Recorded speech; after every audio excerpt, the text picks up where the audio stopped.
Hello and welcome to Buy Africa, the show where we focus on investment opportunities around the continent. I'm Tshepo Modiba, and thanks for joining me. Tonight, I'm joined by Brian Dlamini, consultant at Afriwise Consult, for a look at oil and gas sector. And here's the trick, not in West Africa, we're going east this time, so we're focusing on Kenya and Uganda. Brian, as we were discussing just now, when you think about Kenya, oil and gas is possibly not the first thing that you think about. No, it certainly isn't. And I think what's more of a surprise is to also see how much progress has been made. Right. You know, I mean, very quietly. Just recently, I mean, one of the big Swedish companies, you know, got into bed with Africa Oil, which has been there exploring. And that's a sign of confidence during these, depressed oil price times. Yep. So something is right about Kenya, like you say. And there are a number of ingredients that have made, you know, the landscape quite right for companies to go in there and explore and hopefully start producing. Right. Seems like a slant to the positive stance on Kenya. Can we say the same thing about Uganda? That's actually a very interesting one, Uganda, because they, discovered oil in 2006. It's 10 years now, and not that much or rather things have not moved as swiftly as we've seen just next door. I mean, for a number of reasons. One being that's not in their control. I mean, Uganda is landlocked, so they'll have to build a pipeline, which they've been trying to do to get, the oil out eventually. But then how do you start with a pipeline? Or do you start with producing? Or do you start with a refinery? Or whichever way, and in each, I suppose investors around the table will look at each other and say, who's going to go first? Because, I mean, you can produce, but if you can't get it out, then what? Or if you can't refine before you start producing, and all those dynamics come into play. And possibly makes it a little bit more expensive to produce in Uganda than it makes it more expensive, and from what I understand, I mean, the quality of the oil that's going to come out of Uganda is of a different nature, waxy type, which means you transport it quite differently from normal oil. But I think, I mean, all those issues aside, that there is quite a nice positive spin to the story. Government has got now time to go back to the drawing board and really get everybody into the room. Specifically Uganda. And say, look, the environment has changed since back then. Things are different, and not to necessarily renege, but kind of pinpoint the key issues to be addressed and work at addressing them. And then they've got another opportunity, of course, which is to lead by, put their money where their mouth is and say, look, as far as where there's infrastructure deficits, or whatever the case might be, they'll start putting in the money, and investors will gain confidence from people who walk the talk as such. And of course, I mean, putting in nice concrete legislation around the sector builds confidence.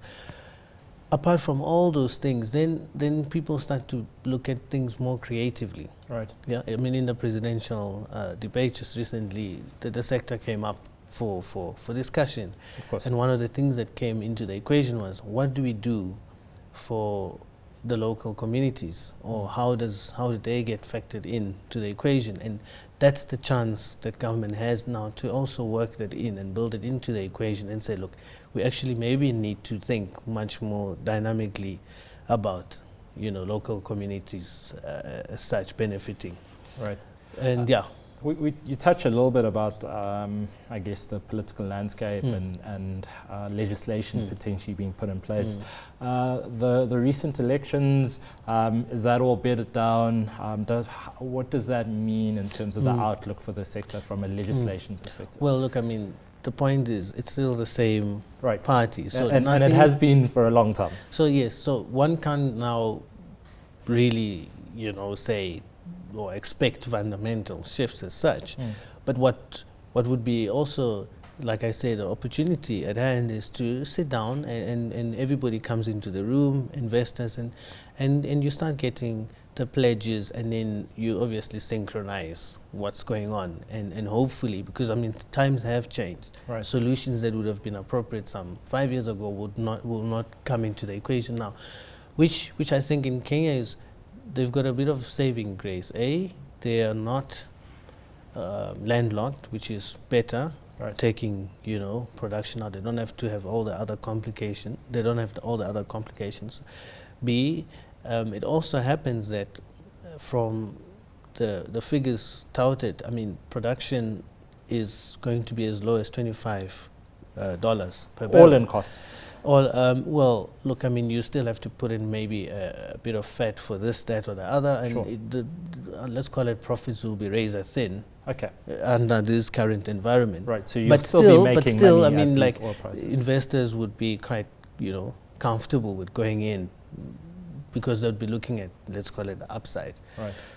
And if you look at that, those two factors, they're not landlocked, the production dynamics, and then you also look at the fact that, look, it is a more sophisticated market. Government has got a budget surplus now, according to the Financial Times. Things look quite good. It just brings about much more confidence as such. I guess from a regulation perspective, beyond the fact that Kenya's lucky by virtue of the fact that they can produce fairly cheaply, they've got ports that can then take out the oil. Is there anything unique or special that the Kenyan government is doing to try and stimulate growth within this particular sector? Well, they're creating a whole lot of certainty. That's the one thing. But I think even where there's uncertainty, there's, I mean, from what I'm reading, there's much more see-through towards, how will the production sharing agreements work? How will they not work? Which is the other side of the coin that needs to be, explored. It's not only how things work, but how they also work. And what is basically, because people want to work out best case, worst case scenario, and all these things, and that's how the equation works. And I think what's also very important here, as I spoke about the opportunity to include the local communities, it's also, I mean, very positive that when you look at the pictures of where exploration is happening as well in Kenya, there is now infrastructure and things look like they're moving in a certain direction. That's now a certain level of confidence. But I mean, for an investor to know all this, unfortunately they have to get on the plane and go into, and look at the two countries and make the call. In terms of, you speak a little bit about the spin-off or spillovers. I love that pun when talking about oil. The industries that are benefiting from it, what sort of industries? I mean, you speak about infrastructure development. Which industries should we be looking at from an investment perspective to take advantage of this? Well, I mean, the banking sector, for once, you see... For financing. Yeah, for financing, and also, I mean, liquidity. I mean, you've got now dollar flows that come in, and people can get, I suppose, improve the liquidity situation of the country, and so far as getting forex into the reserves. Look at Nigeria right now. I mean, a sector that's not quite directly involved in oil is complaining. I mean, you find FMCG saying, look, we can't get dollars in, we can't now have a supply, we've got a supply chain issue because we can't now buy goods procure goods to manufacture. And the knock-on effects are quite significant, and you've got the banking sector. So, I mean, there's a whole, let's call it, wide range of industries that get involved here. But it's also important for government to be quite creative and very open-minded when they do the planning and get as many people around the room as possible to understand the dynamics and therefore to map, the sector as best as possible to avoid this so-called black curse or whatever it is. Just focusing on government again, are they putting in place measures to make sure that Kenya is benefiting as much as possible from this natural resource? Well, by the looks of it, it looks the case. But I mean, look, again, this is the same point in Uganda, that's that's on the table, because there's a refinery that's going to be built, which is going to benefit, isn't it, the local industries. There's a pipeline again that's going to be built, which is going to benefit the. So I think it's beyond the nice words about beneficiation and as such. It's now about the practical element of it. Who, when, how, and putting these factors, putting faces, names, and pinpointing these factors locally on the ground, and then in that way you're actually able now to showcase realistically and quite in a real manner, these are the things that are going to happen.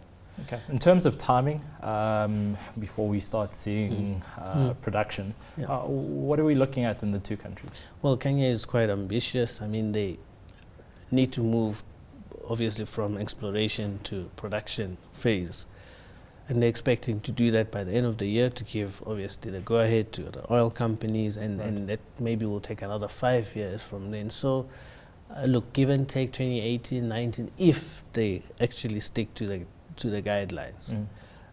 Now, things always change, and it's not an issue if things change, but if they change and more, let's call it, positive factors are included, or it's for the benefit of everybody, I mean, then it's always, quite beneficial. The issue is when things change and more uncertainty emanates from those changes. And yes, I mean, you'll end up in a scenario where things looked differently in 2006 for Uganda, and now they look completely different as well in 2016. So you also don't want to, you want to kind of forecast worst case scenario and incorporate it in, but you also want to move as quickly as possible to make sure that it's a learning curve as well for some of these countries to go into this sector, where, I mean, your Kuwaits, your Saudis have been doing it since. Right. I guess I love ending on a positive note. So is this an area that investors should look at quite bullishly? Should we be looking at the opportunities, certainly in Kenya, and thinking the country as a whole is going to benefit quite nicely, and there's investment opportunities to be had here? Well, I think, I mean, investors, let's call it alike, should look at the industry and map it quite holistically.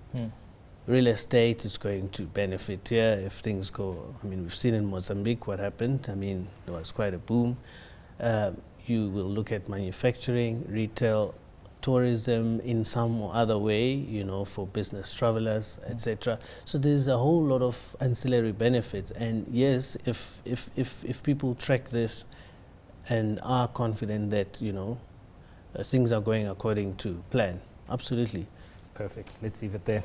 Thanks to my guest, Brian Dlamini, consultant at Afriwise Consult. That's all from Buy Africa this week. Remember to follow me on Twitter. That's at Modiba_Tshepo.